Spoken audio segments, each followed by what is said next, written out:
Can you imagine an introvert carrying a dream of winning the world championship of public speaking? Yes, we are going to meet a man who had a dream of winning the world championship of public speaking since 2012. And in the span of 7 years, he was semi-finalist 5 times, earned second place at the final once, but he just wouldn't quit. He just wanted to get that first place. And finally, year 2019, Aaron Beverly won the Toastmaster International World Championship of Public Speaking. And I'm sure in this journey of 7 years, he must have learned numerous things. So let's go and meet and especially learn from him. All right, here we are. We have Aaron with us. Hey, Aaron, how's it going? I'm doing good, Nikhil. How are you? Awesome. I'm super stoked about this interview. Yep, glad to be here. Let's get started. Yep, awesome. So, which state you are in right now? So I am in Pennsylvania. My Nice. hometown is Philadelphia. Philadelphia. Nice, nice. How is the COVID situation there, where you are located?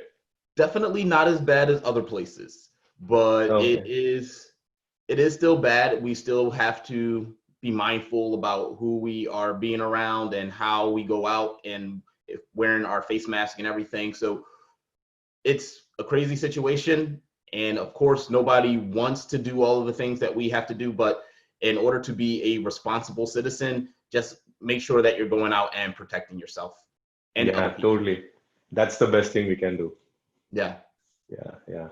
In fact, I live in Oregon, and in Oregon also, it's not too bad, but they have some rules like 6 feet, then mask, and which Yeah. works really great. Yeah. Same for us. Awesome. All right, so let's get started. I know you got a really quite a bit of journey. 7 years. In 2012, you decided you want to be a world champion. Is that right? Yep. Correct. Nice. And then finally, after 7 years, in 2019, you got that title. Yeah. It was a very inspiring journey, I would say. I What definitely was inspired not. you?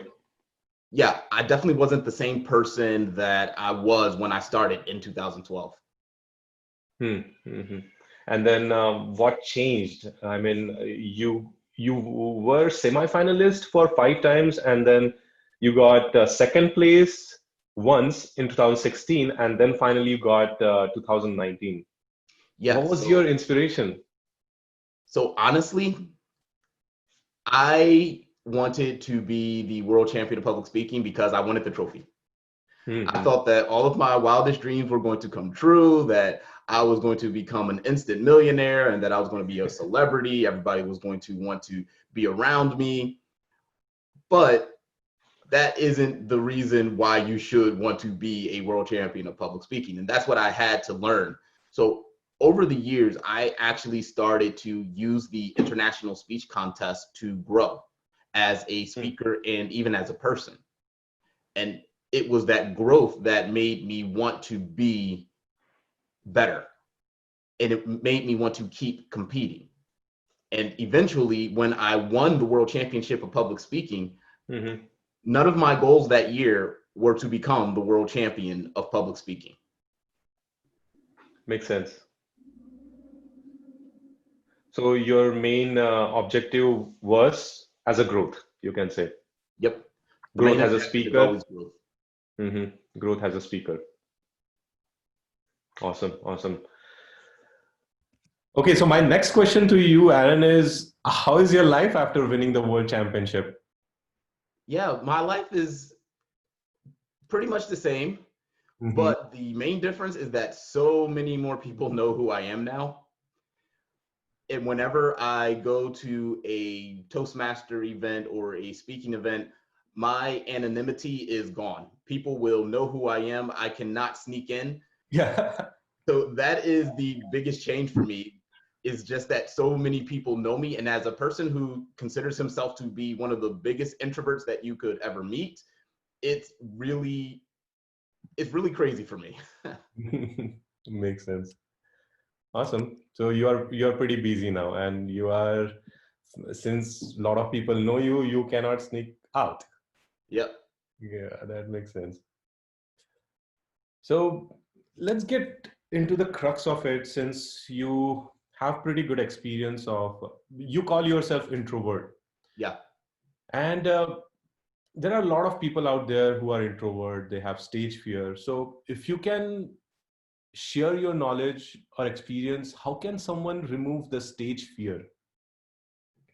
Well, the first thing that you need to think about when it comes to your anxieties or your fear, you need to first think about what it is specifically that's making you fearful or something that's giving you that anxiety. The more specific you can be, the better. I always say that when you don't specify your fear, you will intensify your fear. Because when you just say something general like, I fear public speaking, well, public speaking is really big, it's very broad. What is it about public speaking that makes you fearful? Is it the fact that you're on stage alone? Is it the fear of being judged by your peers or your superiors? Is it that you fear that you're going to embarrass yourself, that you will mess up and that you won't be able to live it down? You really want to make sure that you specify exactly why you are fearful and why you have anxiety. Mhm. Only then can you attack that fear head on. If you don't know what you're afraid of, how can you fight it? Yeah. So once you've identified it, then you have to take action on it. And for me, the best action is exposure therapy. You have to put yourself in that situation. Now, you can do this in a very safe environment. This is why a lot of people like the Toastmasters organization. You can go into a safe environment, people are there to support you, and then you can get proper feedback from people who support you. But you can also do it in your workplace. You can also do it in your classroom. You don't have to be limited to these safe places where you can get that exposure. Just make sure that you get the repetition. The public speaking muscle is like any other muscle. You have to go to the gym and work it out.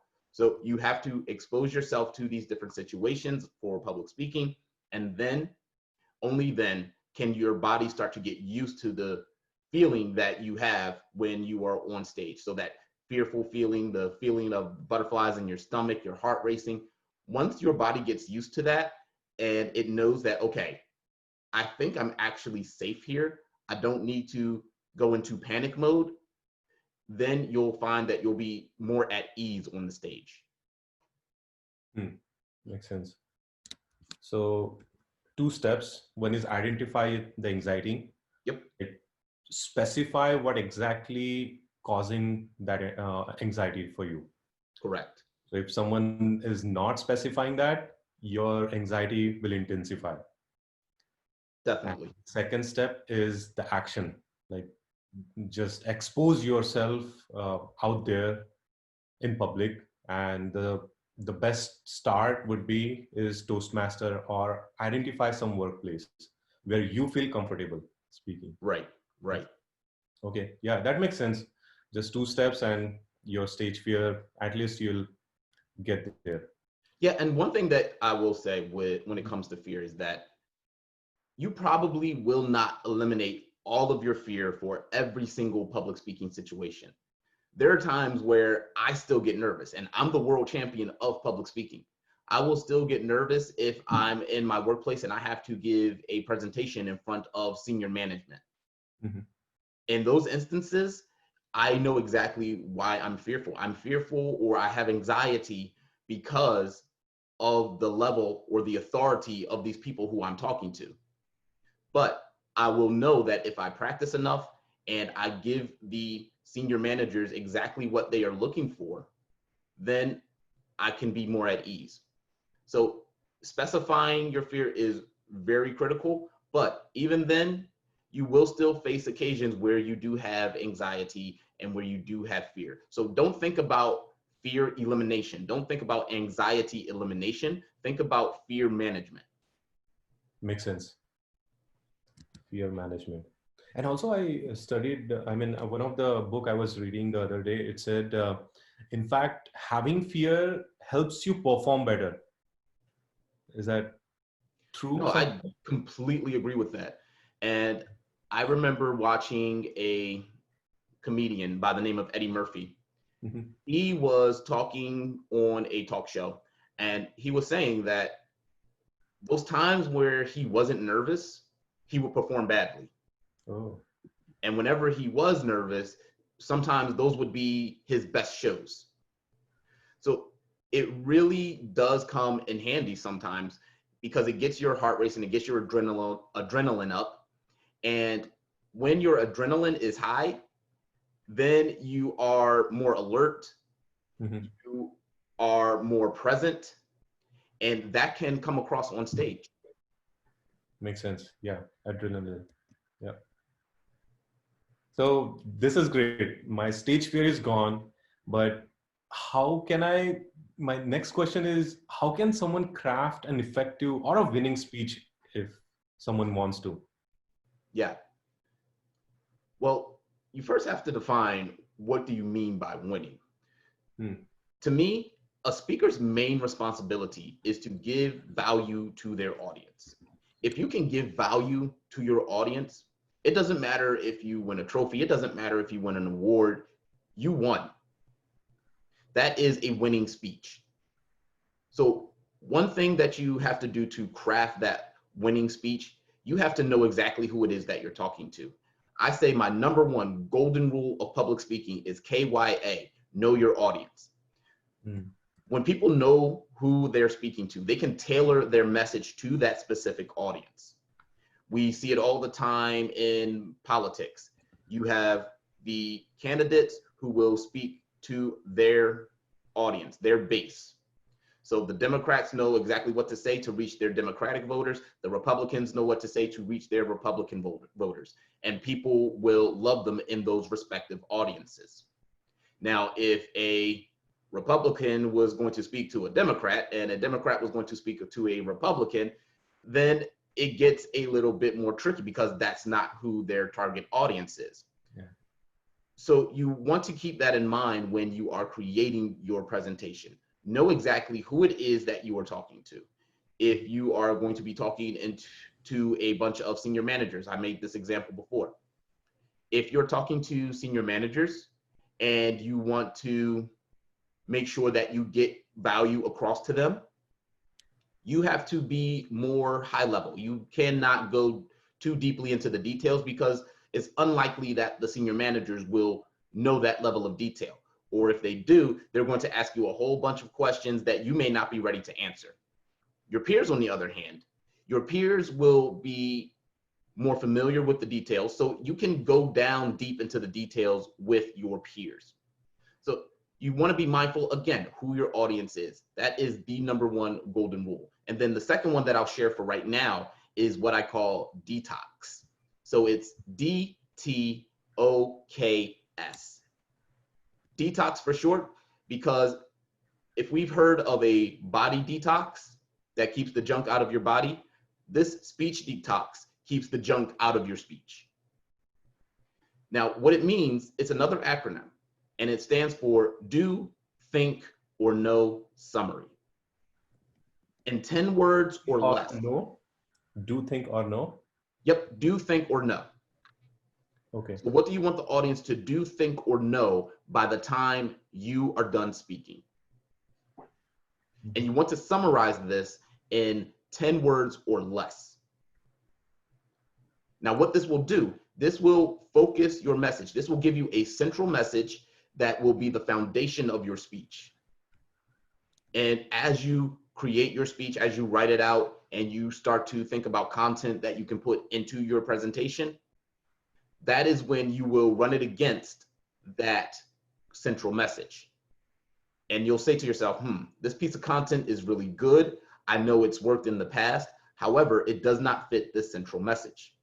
So that means it doesn't go into the presentation because it does not fit that central message. You only want the material that will enhance that central message or amplify that central message. You don't want anything that will take away from it. You don't want anything that's not going to be related to it. That's going to help you focus your message so much. Makes sense.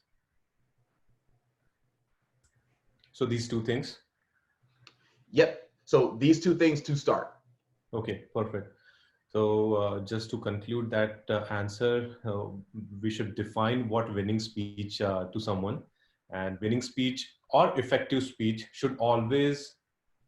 someone should always keep in mind that we need to provide and value to the audience.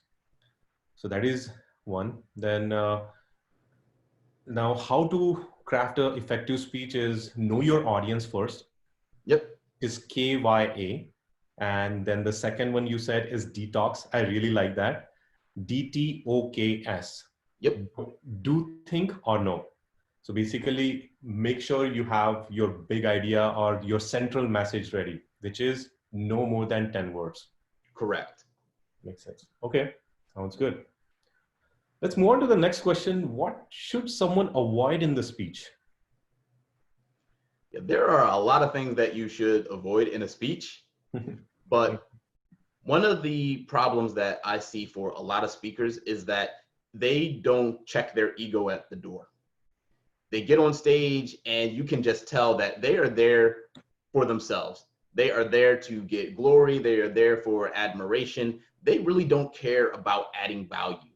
So as a speaker, I said it before, as a speaker, your job is to provide value to your audience. If you're on stage just to get something from your audience and you really don't care about value, then you really cannot call yourself a speaker. You're nothing more than a salesman who is on stage. So be mindful of that. When you are speaking, make sure that you have the intent to provide value to your audience. Your audience and the value should come first. Now, aside from that, something else that people should avoid is not practicing. There are some people who say, oh no, I just like to wing it. No, do not wing it. Practice. And I would even go so far as to say to actually write out your presentations. I write my presentations out word for word. That doesn't mean that when I recite them on stage, I will recite it word for word. But one thing that writing it out helps me do, it helps me internalize what I'm trying to say.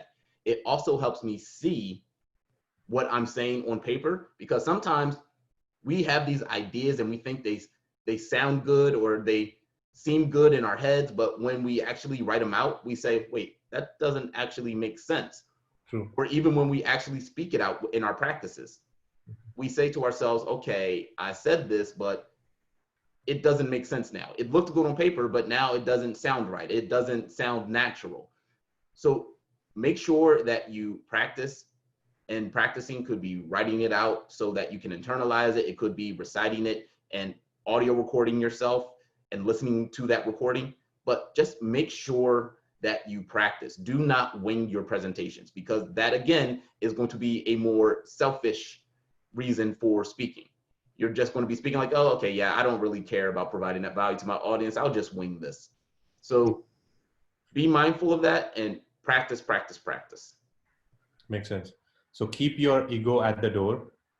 And second is practice, practice, practice. Yep. Yeah, I always heard about practice, but this is something I learned today is leave your ego at the door.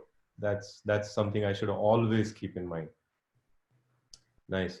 Hey guys, just in case, if you don't know, Aaron has his own YouTube channel, and he share value to about public speaking. How can someone craft amazing speeches and winning speeches? How to tell a story. So if you haven't checked out Aaron's channel, you should definitely go ahead and check it out. Aaron, my next question to you is how to be yourself while giving a speech? Yeah, this is one of the lessons that I had to learn in the international speech contest. When I first started speaking, I wanted to be like some of the famous speakers that I knew of. I wanted to be like Tony Robbins. I wanted to be like Les Brown. I wanted to be like these millionaire public speakers.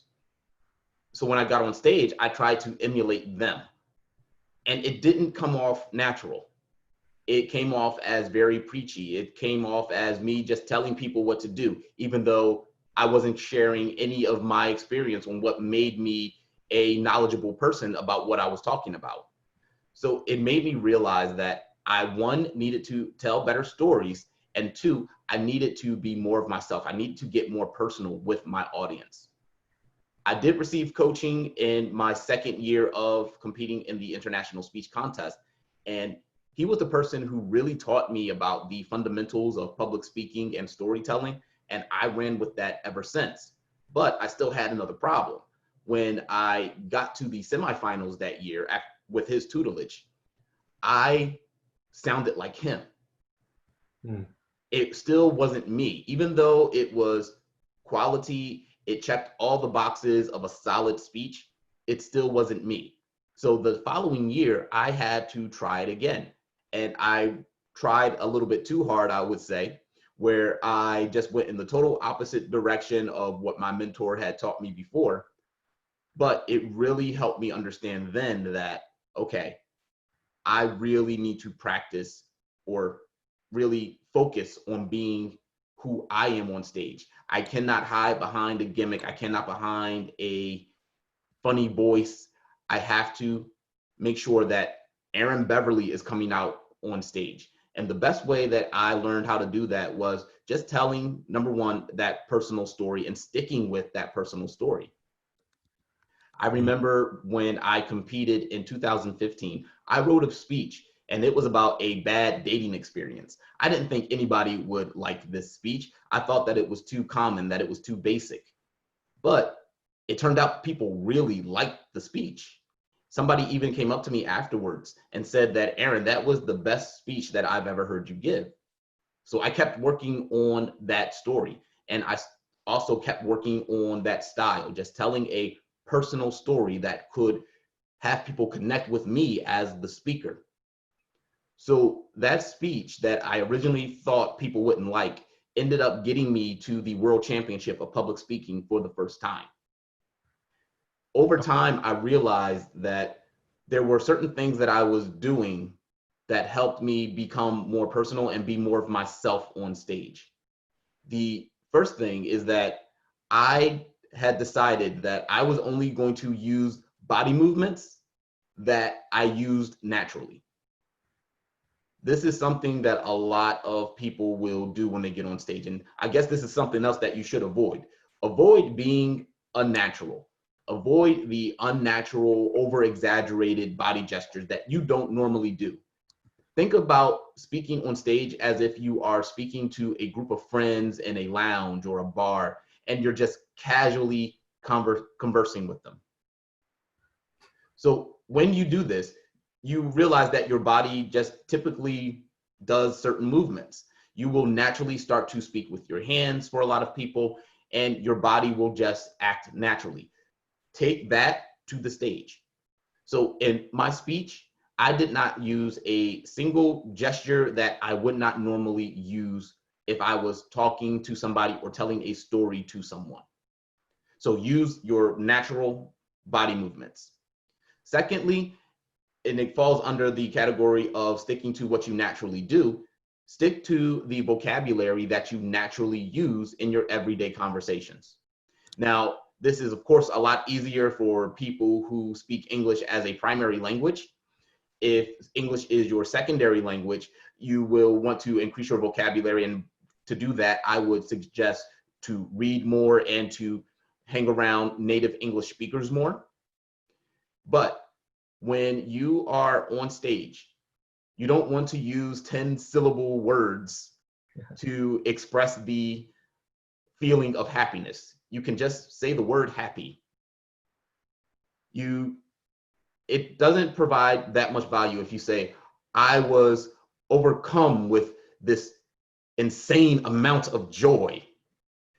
You just used a whole bunch of words to just say happy. Yeah. So it sounds good, it sounds nice and poetic, but is it really providing value to what you're saying?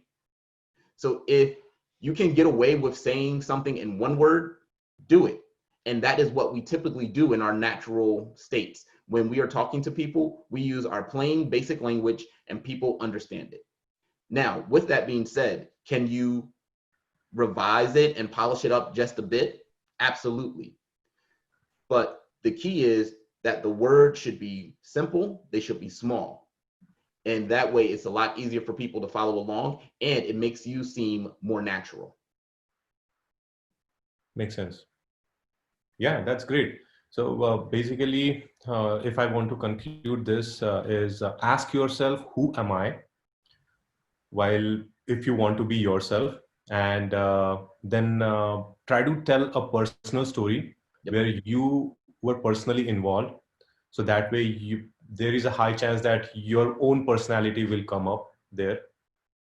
Then the second thing is just be natural. Natural meaning with the help of body language as well as the normal vocabulary that you use.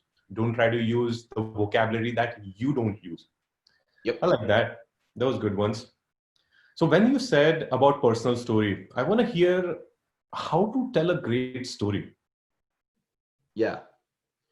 So the first thing that you have to establish in your stories is, who is the character? Mm. Establish who the character is, and then next you have to establish, what does that character want? Usually a story is all about a character who wants something, but they can't get it for some reason. And the story is how they end up going on a journey to get what it is that they wanted. So you have to set up the character, and then you have to tell people, what does that character want? And Mm. as you're telling the audience or the readers or the listeners of what your character wants, you have to tell them about the feelings that the character has around this. So they want it because they feel that it's going to do what? I'll use a perfect example. Me as a character in my story, I wanted to become the world champion of public speaking, but I couldn't get to it. So now I've established the character, I've established what they want, and I've established that the conflict is that they can't get it. Mm. Conflict. So in your story, you also have to figure out what is going to help guide that character to help them get what they want. For me, it was my mentor. I got my mentor. He taught me the fundamentals of public speaking, and then I was able to make it to the semifinals. Now, a good story will have a twist. And in this case, the twist was, I did everything that was asked of me. I did everything my mentor said. I made it to the semifinals, but I still could not win the world championship of public speaking. And as you are telling this to the listener of your story, you again want to emphasize the emotion. So I felt disappointed when I didn't win the semifinals and get to the world championship. I knew that there was a different lesson that I had to learn, but I didn't know what that lesson was. So now I've not only made winning the world championship of public speaking my ultimate goal, but now I have this new goal to learn something that I don't really know. Over time, I experienced more contests and I learned the value of being yourself on stage. And that is the part of the story where you start to realize that, okay, this is the critical point of the story that is going to change the character. So this is the point that changes the character, and now you can share what the result is. So once I learned how to be myself on stage, that is when I finally was able to win the world championship of public speaking.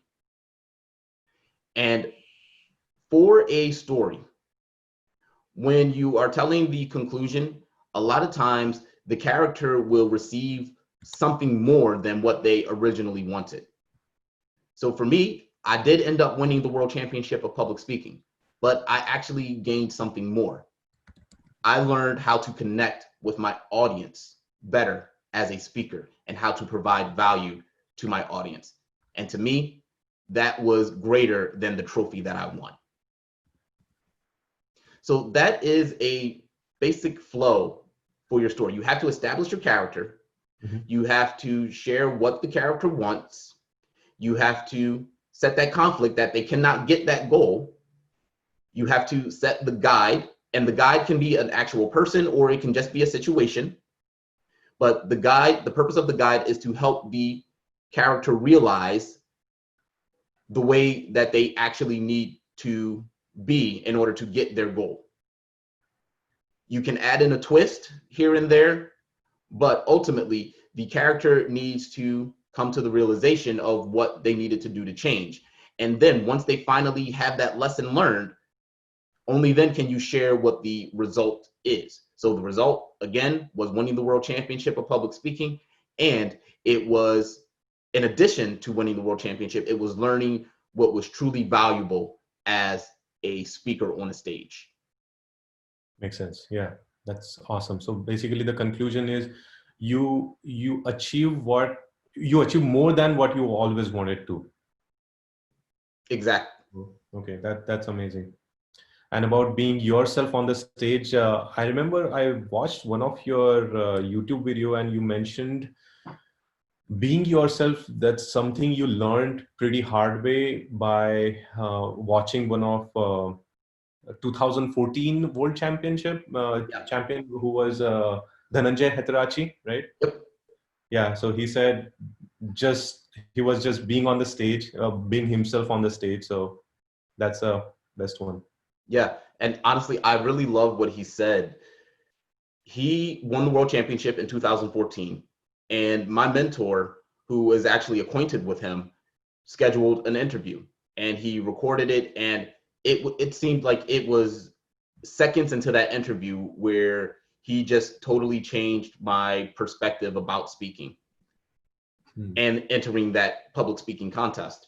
He said that I decided to be myself and I stopped trying to win the World Championship. And when I stopped trying to win the World Championship, I won the World Championship. Oh, wow. So that was something that stuck with me. And to this day, even I will say that I won the World Championship the year I decided to stop trying to win the World Championship.